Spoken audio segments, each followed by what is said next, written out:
Welcome, everyone. I see we have lots of participants up in the waiting room already. We're going to give it another few minutes before it is that we get started. Again, thank you for being here. We want to make sure we get as many people on the webinar as possible before we start, so just another moment. But I hope everyone's having a wonderful start to Passover, or really the middle of Passover by this point, and enjoying a great evening, getting ready to learn about how camp is going to be safe and healthy and awesome. I know we're all really excited for that. So just a moment and we'll get started.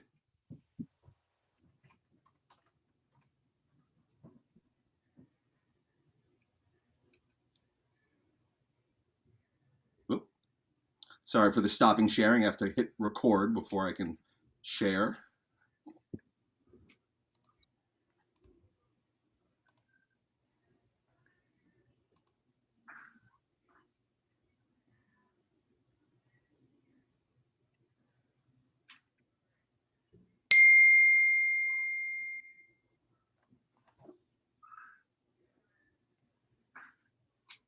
Apparently we're having some of our other panelists, our full-time staff, having trouble getting on video. So I'm going to work to get them on video. Hopefully we'll be able to see them, because they are going to speak a little tonight.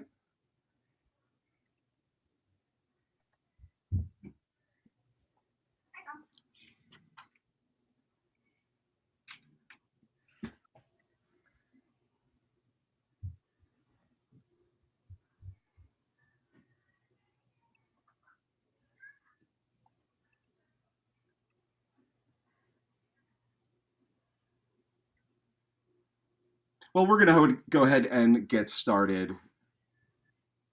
I apologize for a delay.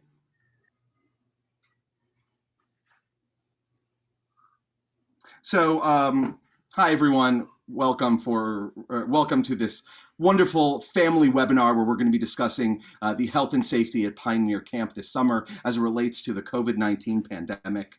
I know this is something that's on everyone's minds, and it's something that we've been thinking about nonstop, really since the very beginning of the fall when we started planning for this camp season. But now as we get closer, we're starting to have a high level of clarity. But I do, before we even get started, just frame that there is still a lot that is going to change between now and camp. Fully expect that we will see things improve, but we don't know that for sure. So what we're sharing with you now is very much a framework for how it is that we're thinking, and policies that we would put in place if we had to run camp right now. However, we're not running camp right now. We still have a few months, and we're going to continue to keep everyone updated as we go through the next few months. That being said, although they are not on video, they should be able to unmute ourselves. Our full-time team, who many of you know, are here with us this evening. So I want to take a minute and acknowledge them. And that's Erin and Linz, our assistant directors. If you guys can unmute yourselves and just sort of say hello so I know your voices are there, that would be great. Hi, everyone. Awesome. Hello, Pioneer families. You can imagine Linz is jumping up and down as she's saying that. And of course, we have Jeremy, our business manager, who was the new guy at camp until I came along, and Jeremy's just been doing an awesome job. Jeremy, can you hear us? Can you give us a hello as well? Hey, everyone. Wonderful. Thanks, Jeremy. And again, thank you to everyone who has made the time to be here tonight. Again, here's our beautiful pictures of our year-round team. But in addition to this team, I want to acknowledge some Pioneer advisors. Here's a list of 6 people, but the reality is this list has grown as Pioneer is so fortunate to be so fully supported by wonderful families, tremendous medical team. We've been supported by the American Camp Association, the CDC, this group of Pioneer advisors, and then we have been very much partnered with St. Luke's Hospital and their hospital network. Always, not just for pandemic planning. St. Luke's has been giving awesome healthcare to our campers for a long time. We're really fortunate to continue working with them and our planning for this coming summer. This is the best slide that I can show you. Well, there's ones that are coming out with pictures of cute kids having a great time, but the reality is this is the one that I'm most excited to share, which is that summer 2021 is totally on. And we've been operating and feeling that way for a long time, but actually just in the last few hours, we got the official okay and new guidelines for camp operations in the state of Pennsylvania. Haven't got a chance to totally sift through them, but again, looking at their initial things, we are well prepared operating going exactly as they would like us to, and thrilled to be able to say that camp is totally on for this year. Woohoo! Ow! And I like to take a moment and sort of acknowledge that it was a year ago that we were making the decision to cancel camp. And that was a devastating decision. And I know for everyone on the Pioneer team, it really hurt as we spend our whole lives trying to build up camp. And for our families and campers, perhaps even more so, as this community really is about you. And to be able to stand here now in the middle of Passover again and feel the optimism to know that we'll soon sort of be a free people at camp is really tremendous. So I'm just ecstatic to tell you that camp is on for this coming summer. And the way that we're going to make it so safe is that we are going to create what we're calling the Pioneer Bubble. So what the Pioneer Bubble is based on, as you'll see on the slide in front of you, is understanding a large array of methods that can mitigate the risk of COVID-19. What this slide shows you is what is often referred to as the Swiss cheese method, where if we think of every possible approach for mitigating COVID-19 as a layer of Swiss cheese, it blocks off things considerably, but there are holes in it. And if we pile up enough Swiss cheese, we'll cover up all those holes. So you'll see things at the bottom. These are all going to be part of our camp protocols for this summer. We're not going to be doing all of them at all the exact same time, but collectively we'll have enough layers of Swiss cheese to create a wonderful and safe Pioneer Bubble. A big part of that, a question that a lot of people are asking is, will campers and staff be wearing masks?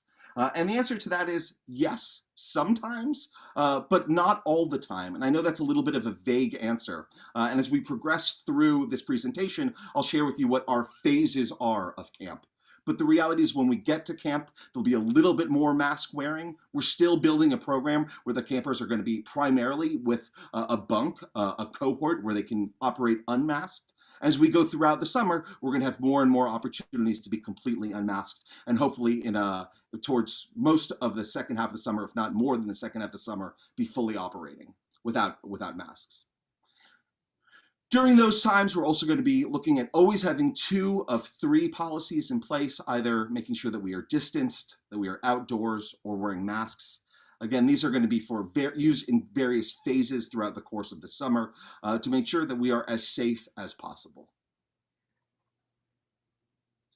And addition to the 2/3, the 2 out of 3, we also are going to be cleaning in and cleaning out, meaning that this is something we were always doing at camp, making sure that we kept things clean to stay healthy anyways, but this year we realized we have to be extremely vigilant about it, making sure that we are rigorous with our cleaning, and that's going to be an enhanced cleaning method. So it's not going to be the same old just where a camper might be expected to clean something. This is going to be, even after campers go in, we're going to be making sure that everything is cleaned and disinfected at the highest level.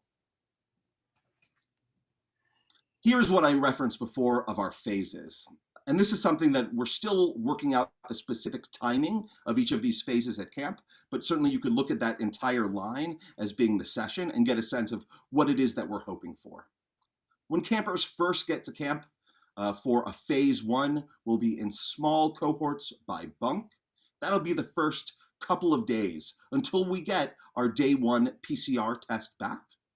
Assuming that tests come back negative, and we believe that it will, we'll move into phase 2, where we'll be able to have medium cohorts by age group or several bunks together. And lastly, a phase 3 of camp, where if we've been successful during the beginning part of camp in making sure that we are very rigorous in all of our enhanced cleaning and following our protocols, we're optimistic that we'll be going into phase 3, which will be large group gatherings.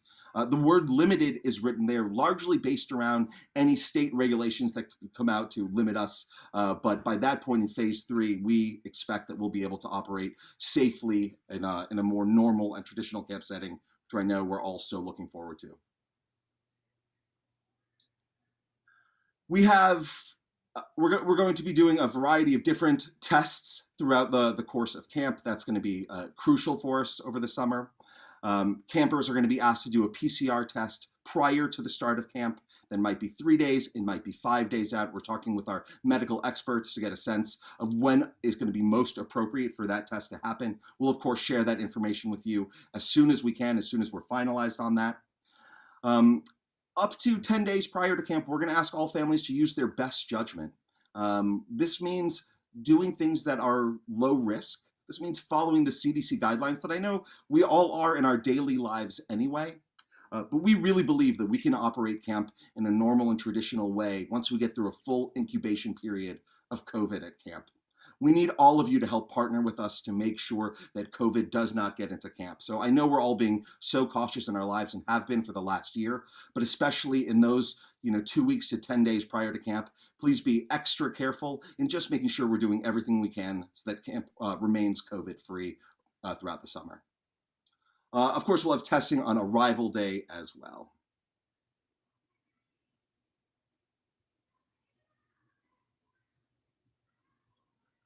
There'll be additional testing throughout the course of the summer, over the course of the next 5 or 10 days as we go through phase 1 and phase 2, from phase 1 all the way to phase 3. Testing will likely be the marker that allows us to go through and slowly get into the phase 3 that we want for the summer. But beyond testing, we're also going to be doing the health screenings that we do every single year. I've been asked about this a few times. I'm really proud to say that when I look at Pioneer, we're always doing health screenings of campers. This is not something new to us. We're going to be spending more time training on what symptoms of COVID-19 look like. But by keeping a great eye on your campers and using testing and using the things that we know as part of Swiss cheese method, we are in a good place to create the Pioneer bubble and go into summer safe and healthy. If there is a case of COVID-19 at camp, we're going to ask those campers to go home. The reality of the fact is that if a camper is sick and could get others sick, it's not a great idea for them to be there. And if it's early on, even though kids are unlikely to get very ill from it, we don't want someone to be very ill at camp. It's better that they're at home. But of course, that's what all these policies are, to make sure that we don't have COVID-19 at camp. If it's difficult for you to be able to pick your camper up, contact me, contact anyone on the Pioneer team, and we'll work with you. Of course, we understand that this is not a normal year, a normal situation, and we want to make everything as easy as possible and be as understanding as possible. We'll have spaces where campers can be at camp and not expose anyone else should there be a positive test, but ultimately we don't want to have those campers at camp. We would also refund, at a prorated amount if there were any COVID cases, as well as look to move you into getting back to camp as soon as you were healthy again. Hopefully we're not going to be worrying about that again because we're going to be so safe and careful over the next few months. If there is an exposure within a bunk, we have it all set up that bunk will go into their own schedule and be able to socially distance from the rest of camp while still fully enjoying a camp program. They'll likely enter into a new testing protocol specific for that bunk so that we can get them all cleared. But so there will be some protocols for any kids who are exposed to COVID-19. And with that, I am going to stop talking because I've been talking for quite a while and let you hear from one of our assistant directors. Hopefully the videos have not turned on, but that being said, let's take it away. Hello, Pioneer families. It's Lynn's here. Just to talk a little bit about our staff and how, the role they play within the camp bubble. So they will also be tested when they arrive to camp, and they must arrive to camp with a negative PCR, just like our campers are. And the amazing part about staff orientation is at Pioneer, we've always had it be about 2 to 3 weeks. And this summer, it really comes in handy because, they will almost be quarantining anyway while training at camp. So by the time opening day hits and the campers arrive, we know that they will all be definitely COVID-free.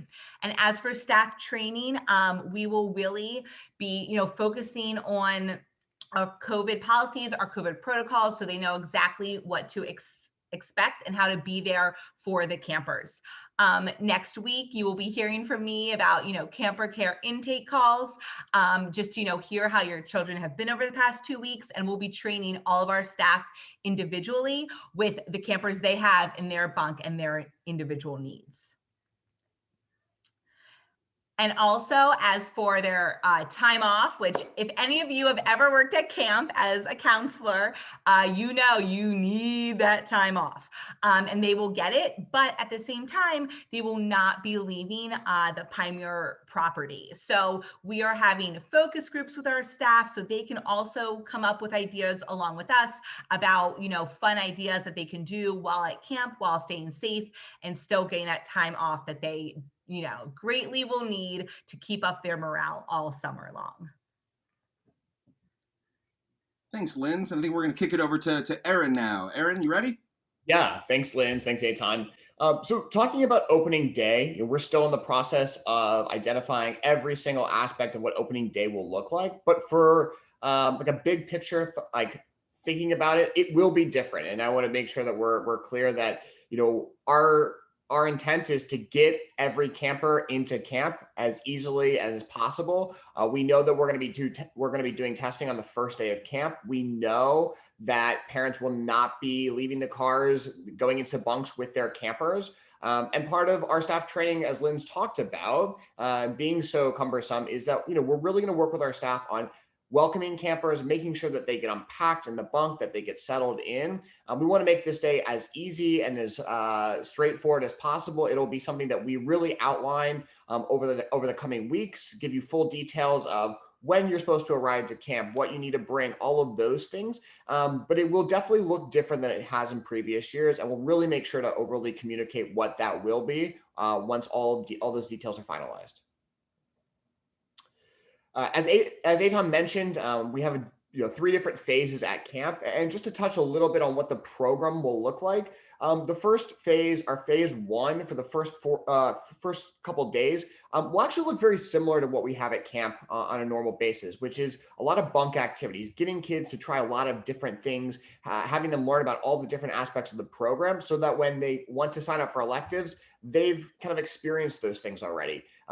So phase 1 is just going to be strictly bunk activities, but we'll do a modified electives program. So one of the things that we really love about our Pioneer program is that campers have choice and they have an opportunity to do the things that they really want to do. And so we might have electives just solely by unit. So the village, the older boys may have a few different elective options for an activity period versus the entire camp. That will be what we kind of look at phase 2. And then special unit programs, whether that might be turkey roast or hilltop sing, programs that we've done traditionally at camp that are unit based, we'll really be able to start those programs in phase 2. And as we progress to phase 3, we really envision camp looking like it does on any other year, having full electives. We were just talking about a plan of how to make the camp show happen this summer in the best way possible and give opportunities to kids that way. It's all camp special events like Lazy Day, Maccabi, Carnival, things that kids really look forward to. That's going to happen in phase 3, and we've structured our program to allow that to happen. We're really excited about that. We feel like we're gonna get there. We're gonna make this summer the best summer yet. Trips. So Pioneer, we normally do a few trips on any given summer. That might be going to the Camel Beach Water Park. That could be going to Dorney Park. Those big all camp trips that we do, we are going to take a step back from them this summer and really look at what are trips that we can do that are at low risk of COVID. Things that we've done in the past, like canoe trips, outdoor hiking trips, overnight canoe trips as well. Like we're really looking at all of those types of excursions that we can do with kids in a safe environment that will allow them to continue to build on outdoor type programs. But we're going to stay away from crowded areas and big theme parks for this summer and look at getting back at those in 2022. And just like opening day, visiting day is going to look a lot different as well. So really, we're in the process of identifying all of those things. We know visiting day is a really important time for our campers, especially our full season campers, to see their parents, guardians, grandma, grandpa, see different people come to camp. And we want to make sure that we can continue to do that in a way that's safe for all of our campers this summer. So we're going to be setting up some virtual visiting day options for families, give people the opportunity that normally wouldn't be able to come to camp and say hello to your camper, an opportunity to have some screen time with them. We know that we love Pioneer because it's a screen-free environment, but to make sure that we have an opportunity for our campers to visit with everyone that they want to during that day, we're gonna utilize some screens around camp to make sure that they can FaceTime and connect. all of the details of what virtual visiting day and those types of things will look like, we'll kind of break down and talk about as we get closer to camp. We know for some of our parents that have already asked that, hey, I'm picking up one of my campers who's a one session camper, and I won't be able to see my camper who's a full session camper in a virtual way. We're going to work with all of our families to make sure that you have an opportunity to connect with your camper in a safe way that's possible this summer. Awesome. Thank you, Aaron. Another big part of camp that I'm really happy to be saying won't be dramatically different is food service. We know that eating at camp is a time when we come together and get to sort of relax and fill up and have a good time. And we fully are going to have those experiences this year. And the way that we're going to be able to facilitate awesome dining experiences is with our new outdoor dining pavilion. We're really excited about this. This is something that's going to be great for camp, not just for a pandemic, but certainly for this year to be able to have people eating outside, which we know is going to be one of the safest ways to do so. Additionally, we do have our beautifully new renovated dining hall that we will be using based on what the state guidelines allow for us all to be in there. But we will have outdoor spaces where we can be and be all together and still have an awesome experience. We're working with our food service provider who is regularly, almost hourly in touch with the CDC, making sure that we are following everything and aware of everything and making sure that we are interpreting all of those rules in a way that we can make food service as good as it has ever been at Pioneer. Jeremy, you want to take it away? Yeah, so vaccinations. So the likelihood that all of our camp staff will be vaccinated prior to this summer remains unknown, but we are currently strongly encouraging all of our staff to seek out ways to get themselves vaccinated. We know that camp staff are considered essential workers for the purpose of getting a vaccine appointment, and we are giving our staff guidance and assistance to help them find a way to get a vaccine. So as more vaccines become available, as more time goes by between now and the summer, we're confident that we can get as many of our staff members vaccinated as possible. And some maintenance and reminders. The final payment deadline for summer 2021 will be May 1. So all balances due. We ask that you talk to us or submit payment by May 1st, and all camp forms will be due June 1. Awesome. Thanks, Jeremy. And again, that reminder that's there, that's actually for this webinar. I do expect that as we continue through the spring and get closer, there will be opportunities where we want to come together so that we can share information more fully. So keep your eye out for emails that may include information about upcoming webinars. And one of the reasons why we want to be able to do so is because we want to be able to take as many questions as possible. So in a moment, I'm going to open up the chat box so that people can be asking questions. But a reminder here, you can always get our most up-to-date information by going to pioneer.com/COVID. On our website, where we're trying to keep that up to date. I also really encourage you to peruse the bottom of that website where we're sharing stories. This is not just reports, although there are those as well from the CDC and understanding the disease, but also stories and how we're dealing with COVID, how camps are dealing with COVID, and great things to be up on. So we're going to continue to keep all that stuff updated. You'll get emails with more information. And of course, we're going to be reaching out to all of you in the coming weeks for intake calls, camper care intake calls. So a lot more opportunities to ask questions and learn more about camp. And if you have anything else that dawns upon you, please reach out to us. Call us anytime. You can email me or anyone on the full-time team, and we're happy to discuss anything camp, whether it's related to COVID or just a question that you might have. Please don't hesitate to contact us. And with that, we are going to open up to try and answer some questions that you may have. So you should now be able to go into the chat and share some questions. And Linz, if you don't mind, I'm going to ask you to be our facilitator and read the questions out as they come in. It would be my greatest pleasure, Eitan. All right. Wow, we already have quite a few. First off, can you go into a little bit more detail about why you are testing so aggressively? Absolutely. At the moment, the best way that we have to understand our community's health is by using the PCR test and understanding how many people at camp might be sick. So to make sure that we can always really have our finger on the pulse, we're leaning into testing. This has come to us with a strong recommendation, again, by the American Camp Association and by the CDC, that it's going to be one of our best methods for understanding where camp is.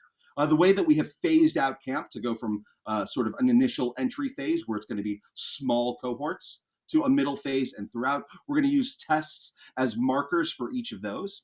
So that's sort of wise, to make sure we can always say, okay, this is how we're doing right now. This is how people are with respect to COVID. Those testing policies will get finalized and could definitely change in the coming weeks. More likely, the timing around what days they're going to happen, we need to nail in. For example, for the test that we're going to ask families to do, we might need you to take that test and have a negative result 3 days before camp. It might be 5 days. It might be a day before camp. And we're going to give you that information as soon as we have the most up-to-date and accurate. But we're leaning into testing because we know that it's going to be a really effective way to keep camp safe and get us progressing into the 3 phases. Great, thanks, Eitan. The next one, will campers need to wear masks in each phase? The answer is they'll need to wear, likely not in phase 3. I can imagine there's times when masking might come up for something, for whatever reason. But the hope is that there'll be no masking by the time we get to phase 3, because we'll be completely bubbled off and we will have been at camp during a full incubation period and know that camp is healthy in its entirety. During the initial 2 phases, masks will be necessary, but not worn all day. I mean, we've set up the schedule that even when you first get to camp in our initial, phase 1, when you're with your bunk, that can be an unmasked experience. From what we're understanding, that's the group you're going to be together.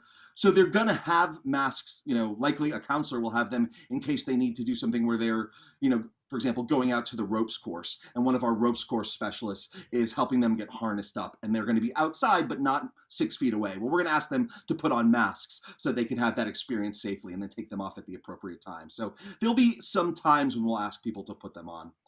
Phase 2 will be less mask wearing than phase 1 because we will have expanded the bunks, the cohorts.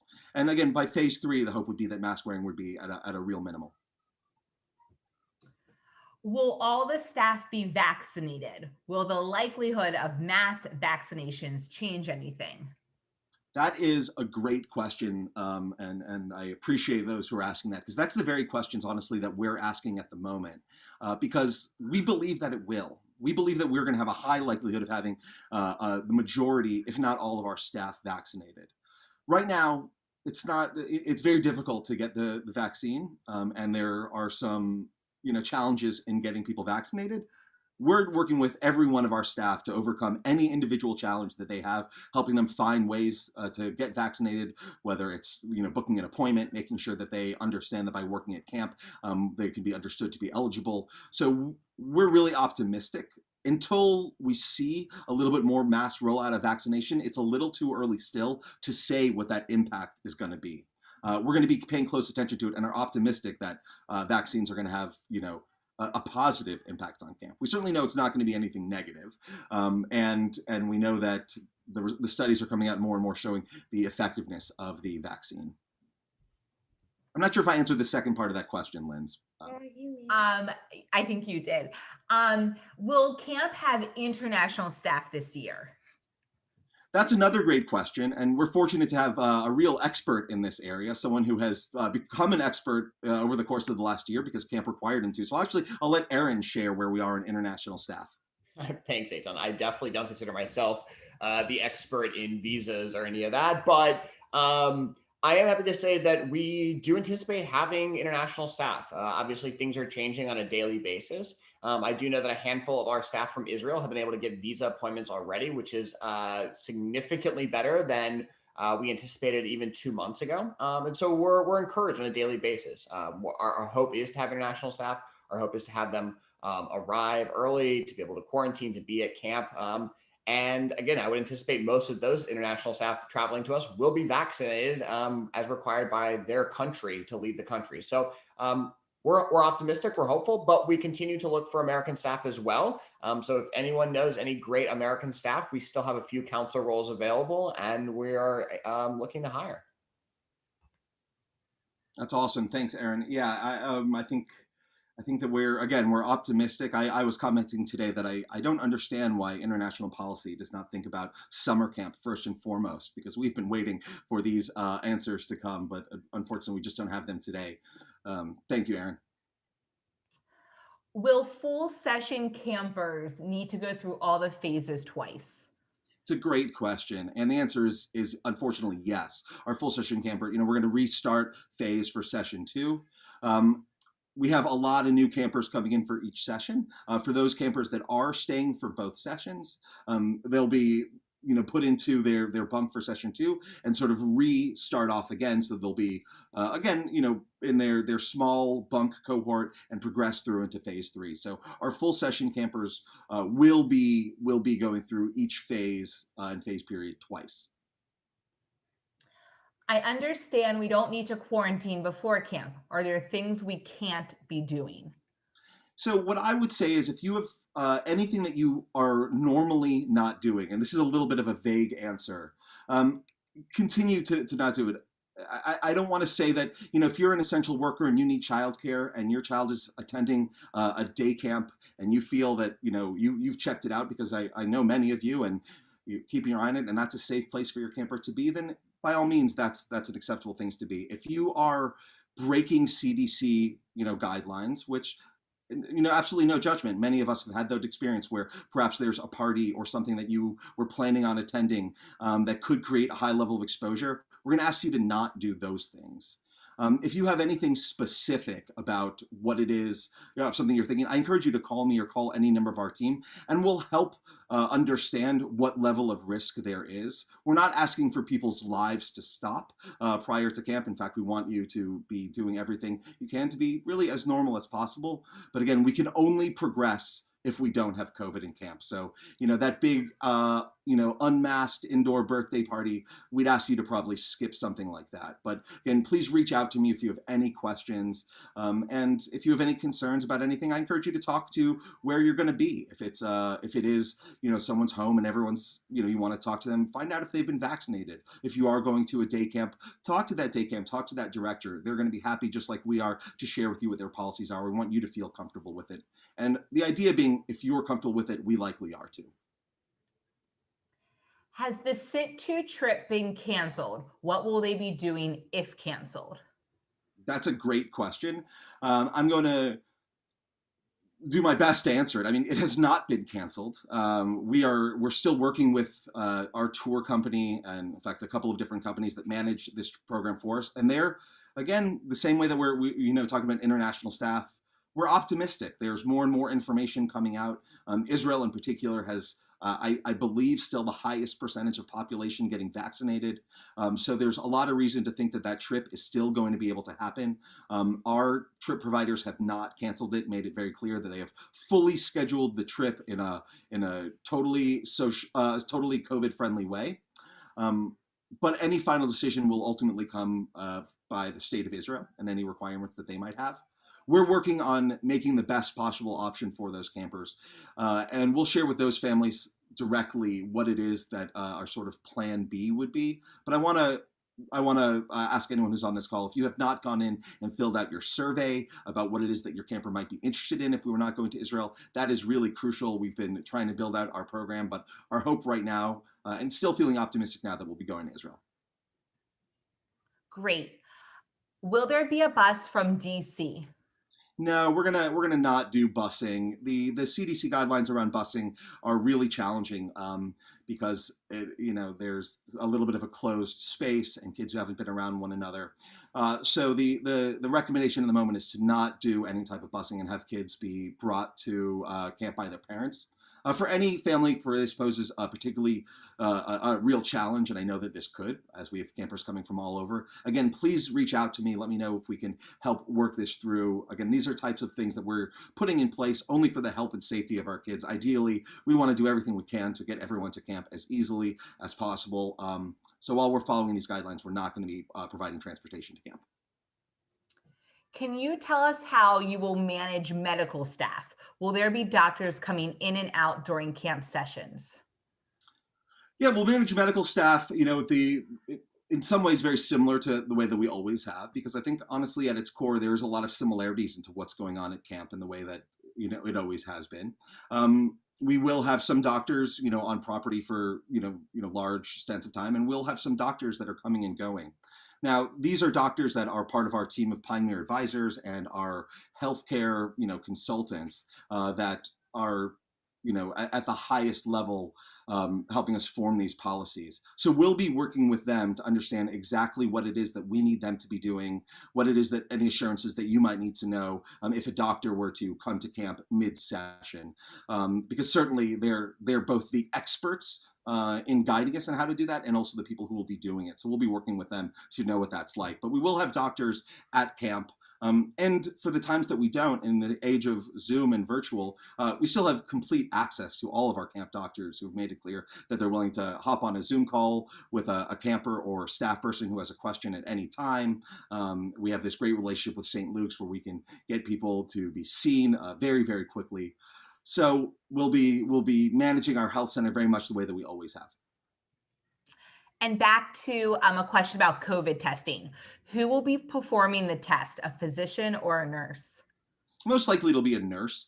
It's possible for some of our older kids, I think, I think CITs might even be able to, we could allow them to be performed themselves if we're supervising them. We're working with various different testing companies. There's, I think, 3 or 4 that we're really talking to, and about the services that they provide, and understanding fully what it is that we want as, we look back at the logistics of opening day and having, people come in to get those tests done. So likely it'll be nurses. It could be a testing company that we're working with that's assisting in getting tests done. We'll keep you all posted as we make those final decisions. How long do you expect to be in phase 2 and then move to phase 3?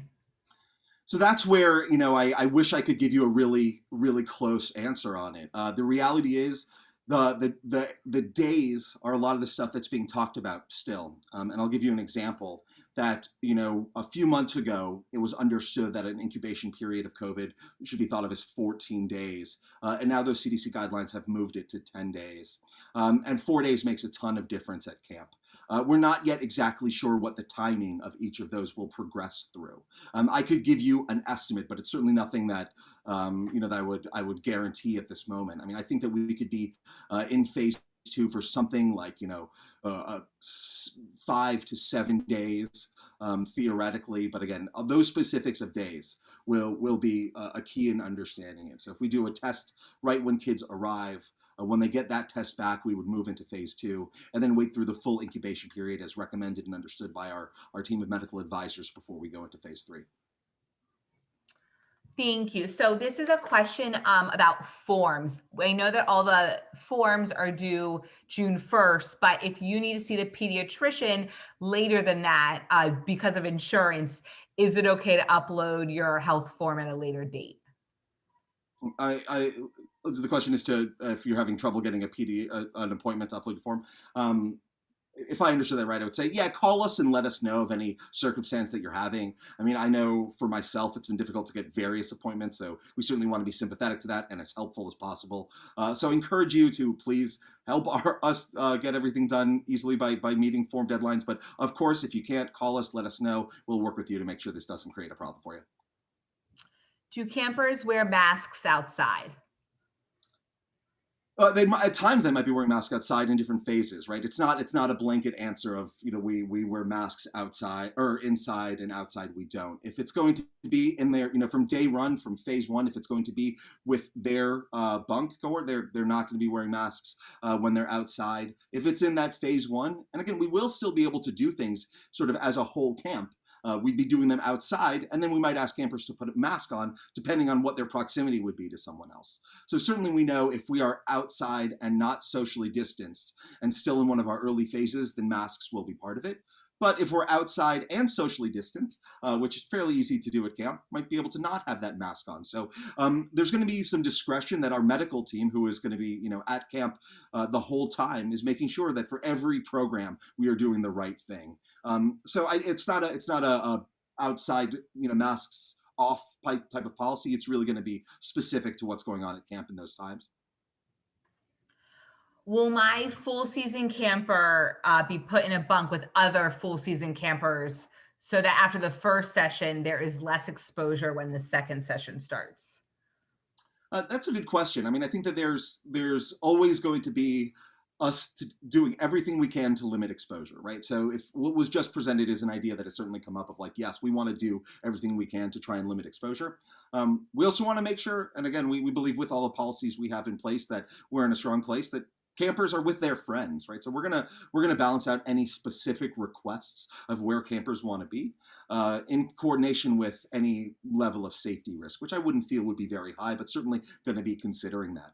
To any of our families on this call who are in that situation, particularly interested in knowing how their kid is going to be placed from one session to another, I encourage you to reach out to me, reach out to someone here. We'll talk you through exactly what it is that we're thinking and make sure that you're totally satisfied with the plan for your camper.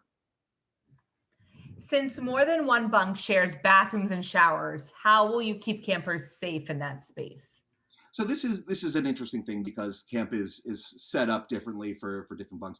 If you're sharing a living space, you would be considered, in a cohort with them.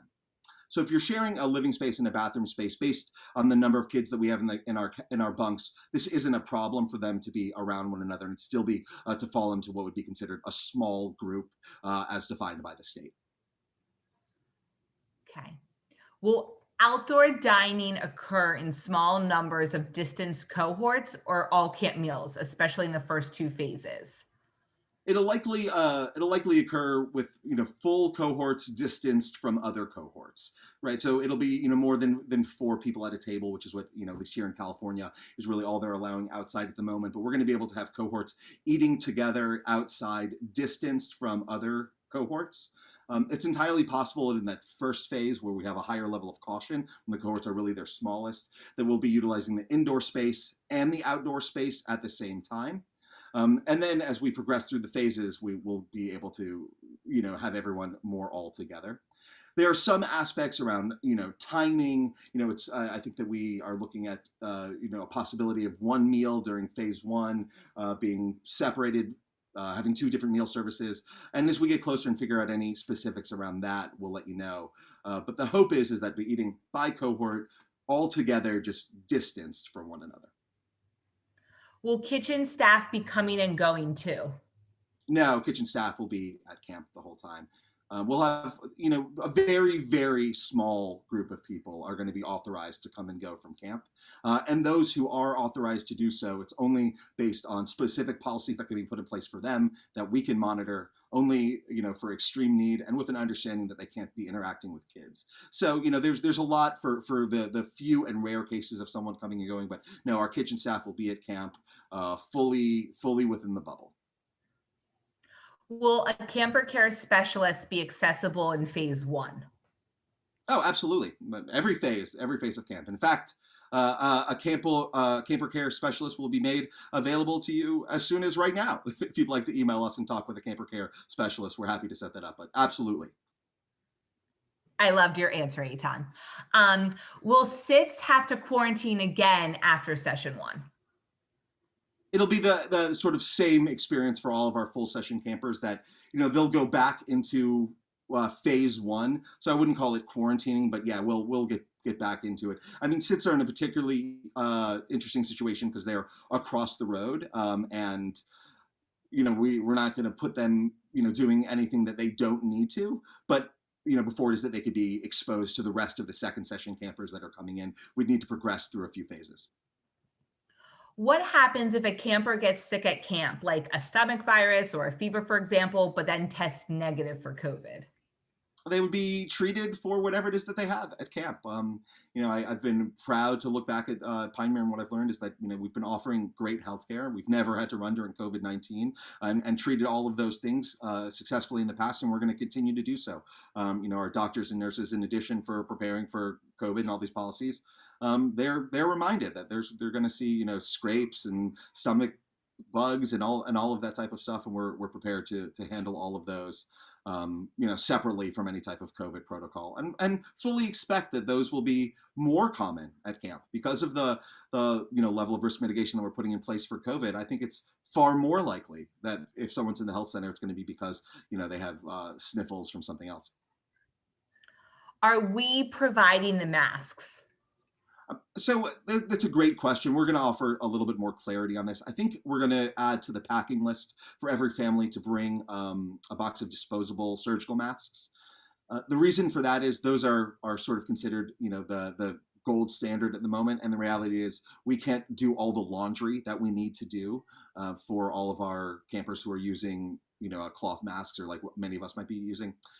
So we want campers to be prepared, maybe have masks that they like and be ready for it. But of course, we will have tons of masks available for anyone who may need one, whether you didn't pack a box of them, or you ran out of them, or the box got wet, or whatever it is. We'll have masks completely available for everyone.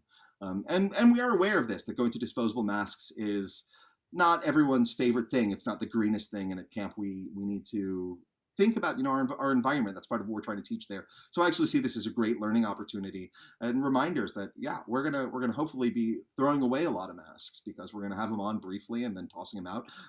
Not gonna be reusing them, and we'll be working with all our kids to make sure that they have masks, that they know how to dispose of masks. If you don't know what type of masks are best, please don't hesitate to call me, and I can share with you what we're thinking. Will there be swimming and all physical activities, or are there physical activities that have been eliminated? If yes, which ones? I think the answer to that is no. So I think we can avoid the if yes. I mean, I've been so proud of Aaron, Lindsay, and Jeremy, because they know Pioneer. To me, as the new director, being able to speak to our program is challenging. They've taken a deep look at our schedule in every phase, in every aspect. And although I think some programs might have had some slight modifications to be able to run in a COVID-safe way, there's nothing that I can think of that that would be canceled. So yeah, there's no second part to it. How many kids will be in each bunk cabin per session? Lindsay might actually know better offhand, right? Because yeah, so I look at my bunking document probably 5 times a day. There's probably going to be, I'd say, between 8 to 9 kids in each cabin. For our village campers, which is the oldest boys, it's closer to 6 to 7. Thanks, Linz. My pleasure. Okay, great question. Will a cohort be all bunks that are connected via the common room, or only the beds in one room? So I'll have to double check because I know we have different physical spaces, but as long as that cohort would remain under what the state guideline is for an acceptable small cohort, because again, we are essentially just adapting the ACA and CDC guidelines for our operation. We'd want to have them all together. So if there were, and I believe all of our facilities should be able to do that, because we want your living space to feel, normal. So that's sort of our goal. I'll double check those numbers as we get closer to camp. But again, if you're sharing a living space, we want that to be your cohort. And for the final question of the evening, will the same bunks be eating indoors all the time? And will the same bunks always eat outdoors, or will it rotate? I don't know that we've actually really answered that question. Aaron has been really leading the scheduling out of our program day. And I imagine we'd like to have some consistency. So, maybe campers can feel familiar with their tables. Although I'm also open to the idea that it's nice to get inside that nice new dining hall, and maybe we might have a whole slew of campers that really, really want to be outside. So I'm really appreciative of the fact that question was just asked, because I want to make sure that we get good answers to that and are thinking about all this, which leads to, if that really was the last question, we are going to share a Google form for you to continue to ask questions. And after the last call, we got some really wonderful questions. And if you saw our FAQ page on our website, you may notice that those were all questions that are asked by parents. We're doing our best to think of all of the questions that we possibly can, but there's no way that we're getting all of them. You're definitely equipped to be thinking about things that we might not have. So even if it's something that you're sure that we thought of, but you just want to remind us, please go ahead and ask that question. Aaron, I don't know if you can share that form in the link. It looks like you just did, or in the chat. But we'll also include it in the next email out, because keep asking those questions. Keep asking all the questions, because we want to be thinking about everything, confident that we are, and that we have everything in place for a full and safe summer. But again, as we continue to get more information, as we will over the next few weeks, we'll be able to share even more. And in the meantime, I'm just so thankful. I mean, from the webinar that we had last week to today, we've had tremendous engagement. There is no way that we can do this safely without tremendous camp parents who are partners to us, who understand the value of getting to phase 3 really as fast as we can, the importance of this summer's camp experience for everyone. And so by partnering together, we know that we can make camp as safe as possible. And communication is key. Don't hesitate to reach out, ask questions, share ideas. I know I love hearing from everyone, and wishing everyone a wonderful rest of the holiday, and enjoy your evening. We'll talk to you soon.